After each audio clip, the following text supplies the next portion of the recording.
Since 2001, Ridge has been making a 50-50 blend of Syrah and Grenache from our Lytton Springs property. In the western section of the ranch, we planted in the mid-90s a section of parcels of Syrah and some Grenache, and combined it with what we have growing on the eastern side of Lytton Springs, up in the eastern hill. We have a 100-year-old Grenache parcel. In the past, those were two separate varietal bottlings, of which we still continue to make a Syrah. But with the Grenache was always a little bit more challenging as far as getting quality out of those grapes. We feel it's much better as a combination with a 50-50 blend of Syrah. So in the 2007 vintage, each parcel, each variety was vinified separately.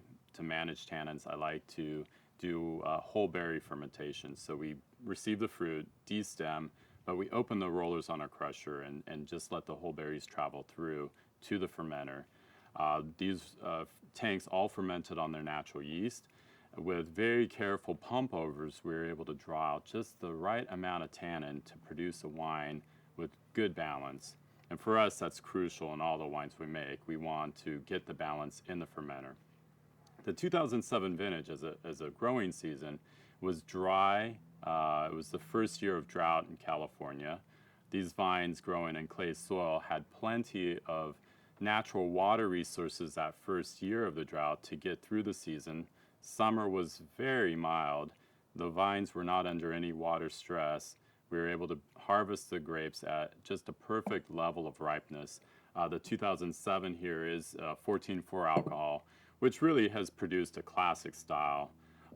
We're very happy with the overall quality of everything we produced in the 2007 vintage.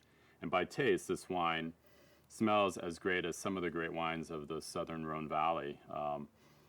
Definitely our soil here at Lytton Springs with the clay and the unique minerals in the soil really do bring some great complexity to this wine, of which you can taste. It's just got a nice rich texture, long finish, and lots of really interesting flavors of the Rhone varietal grapes. So this wine got 2 years of barrel age, American oak, but always older neutral barrels so that we don't bring too much oak dominance to the wine. And we bottled it, put it away into our reserves, and have been tasting it since bottling to find the moment when the wine is really at its best to release to the advanced tasting program. So this will be one of the upcoming releases.